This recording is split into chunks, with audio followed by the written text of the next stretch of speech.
Weed, hemp, CBD. Man, there's a lot of these brands. This week at Boulder Startup Week, I met with a ton. I went to a bunch of panels, and I learned that 99% of most cannabis brands are going to fail. Why?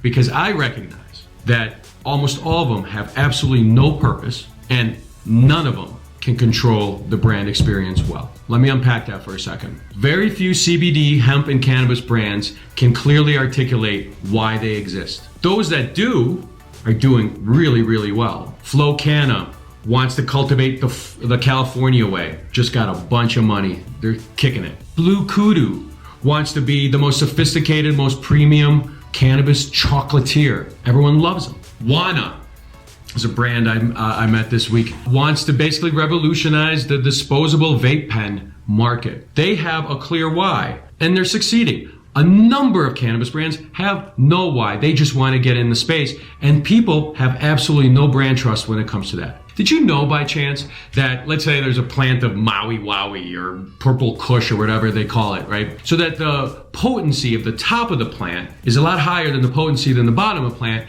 because the top of the plant gets all the oxygen and all the sunshine and the rain. So even if you're buying something that says Maui Wowie, one time you buy it might have one effect, the other time you buy it might have a different effect. So brand trust, the idea of delivering consistency from, the brand experience, is sorely lacking. The other big problem they have is most cannabis brands can't control the actual purchase experience. You have to go to a dispensary and deal with a stoned out hippie called a bud tender, so who's going to give you their information and impart their knowledge about brands to you. And I guarantee you, from personal investigation, that is a really, really bad brand experience between someone asking questions about a particular brand and the lack of response and the lack of information they're getting from the bud tender. Now, there's some brands that are taking their brand experience outside of the dispensary, like Pax Labs, right? They're at concerts, they're at gallery openings, they're B2B events, etc. Cannabis brands that have enough marketing budget to control their brand experience outside of the dispensary, outside of the hands of the stoned out bud tender, are going to win. So if you're in the cannabis space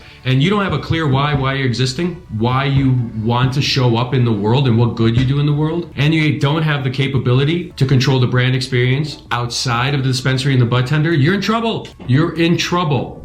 So get ahead of those two things. And hopefully I'll be able to expound a little bit more on this in an Adweek article about what cannabis brands need to do in order to find their why and create the best brand experiences for their consumers.